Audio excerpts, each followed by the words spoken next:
Sa Re Ga Ma Pa little champion season 5ல one of the contestant இருக்கக்கூடியவங்க தான் அபிஷேகா. சொல்லப்போனா அபிஷேகா தான் இந்த சீசனோட டைட்டில் வின்னரா வருவாங்க அப்படிங்கிற மாதிரி ரசிகர்கள் இந்த சீசன் ஆரம்பிச்ச ஒரு சில வாரங்களே முடிவு பண்ணி வச்சிருக்காங்க.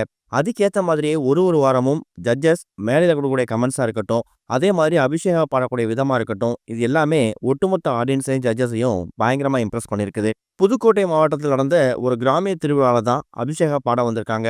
அங்க இருந்து தான் அவங்களுக்கு சரியாப்பா வாய்ப்பும் கிடைச்சிருக்குது. அபிஷேகாவோட சொந்த ஊர் மயிலாடுதுறை மாவட்டம். சொல்லப்போனா இந்த வருஷம் இந்த சரிகமபா சீசன் 5ல மயிலாடுதுறையில இருந்து 2, 3 போட்டியாளர் கலந்திருக்காங்க. அதுல ஒரு முக்கியமான போட்டியா கருதப்பட்டவங்க தான் அபிஷேகா. இவங்களோட குடும்ப பின்னணியில எக்கச்சக்கமான கஷ்டங்களும், இவங்க பல விஷயங்கள கடந்து வந்திருந்தாலும், அது எத பத்தியுமே கேர் பண்ணாம, கண்டிப்பா இந்த Saregamapa little champion season 5 Divinesh மாதிரியே அவங்க வாழ்க்கையில ஒரு பெரிய மாற்றத்தை ஏற்படுத்தும் அப்படிங்கிற நம்பிக்கையோட தான் அவங்க இதுல பாட வந்திருக்காங்க. சொல்லப்போனா கிராமிய பாடல்கள் அதிகமா பாடக்கூடிய, மண் வாசனை சம்பந்தப்பட்ட பாடல்கள அதிகமா பாடக்கூடிய திறமை அபிஷேகாவுக்கு இருக்கு. அவங்க சினிமா பாடல்கள எப்படி சூஸ் பண்ணி பாட போறாங்க, அதுலயும் இந்த ஃபோக் ரவுண்டா இருக்கட்டும், இப்ப ரீசெண்டா நடந்த தளபதி திருவிழாவா இருக்கட்டும், இந்த 2 ரவுண்ட்லயுமே அபிஷேகோட பெர்ஃபார்மன்ஸ் வேற லெவல்ல இருந்திருக்குது. அவங்களுக்கு கோல்டன் ஷவர் அப்படிங்கிறது எல்லா வாரமும் கொடுக்கப்பட்டிருக்கு. ஆரம்பத்திலேயே அதிகப்படியான கோல்டன் ஷவர் வாங்கக்கூடிய நபர்கள் அவங்க டைட்டில் வின்னரா வராங்களோ இல்லையோ, கண்டிப்பா ஃபினாலே மேடை ஏறுவாங்க. அதுக்கு திவினேஷ உதாரணமா சொல்லலாம். அதே மாதிரி சீனியர் சீசன் 5ல நம்ம சபேஷன உதாரணமா சொல்லலாம். ஒரு வாரமும் ஒரு ஜட்ஜஸ் அபிஷேகோட பெர்ஃபார்மன்ஸ பார்த்துட்டு அவங்க குடுக்கக்கூடிய கமெண்ட்ஸ் என்னவா இருக்கும்னா, இதே மாதிரி ஃபுல் எஃபோர்ட்ட போட்டு நீ பாடும்போது ஃபினாலே மேடை வரைக்கும் போகக்கூடிய கெப்பாசிட்டி உனக்கு இருக்கு. அத நீ ஃபாலோ பண்ணிக்க. கண்டிப்பா உன்னால முடியும் அப்படிங்கிற மாதிரி தான் அவங்க ஒரு அட்வைஸோ, உத்வேகமும் குடுத்து வந்துட்டு இருக்காங்க.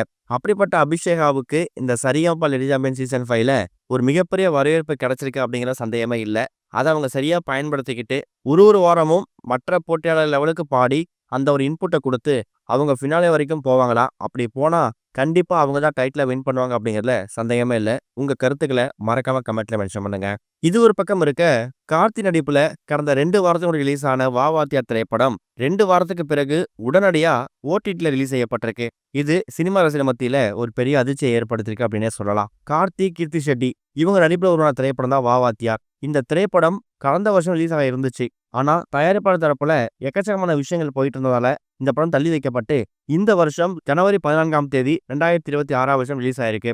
பெரிய எதிர்பார்ப்பு இருந்தாலும், இந்த திரைப்படத்துக்கு இப்ப வரைக்கும் கலவையான விமர்சனம் தான் வந்துட்டு இருக்கு. சொல்லப்போனா, இன்னமும் தமிழ்நாட்டுல ஒரு சில தியேட்டர்ல இந்த படத்த திரையிட்டு வந்துட்டு இருக்காங்க. சரியா இந்த திரைப்படம் ரிலீஸ் ஆகி 2 வாரம் தான் ஆகியிருக்கு. 14ஆம் தேதி ரிலீஸ் ஆன திரைப்படத்த இப்ப ஜனவரி 28ஆம் தேதி இந்த படத்த ஓடிடில ரிலீஸ் பண்ணியிருக்காங்க. அதுவும் அமேசான் பிரைம்ல ரிலீஸ் பண்ணியிருக்காங்க. பொதுவா எந்த ஒரு திரைப்படம் தியேட்டர்ல ரிலீஸ் ஆனாலும் குறைந்தது 4 வாரங்களாவது ஆகும் ஓடிடி வர்றதுக்கு. ஆனா 2 வாரத்திலேயே வா வாத்தியார் திரைப்படம் எதுக்காக ஓடிடிக்கு வந்திருக்கு அப்படிங்கிற மாதிரியும் ஒரு பக்கம் வருத்தப்படுறாங்க. இன்னொரு பக்கம் தியேட்டர்ல மிஸ் பண்ண ஃபேன்ஸ் ஓடிடில பார்க்கறதுக்கு ரெடியா இருக்காங்க.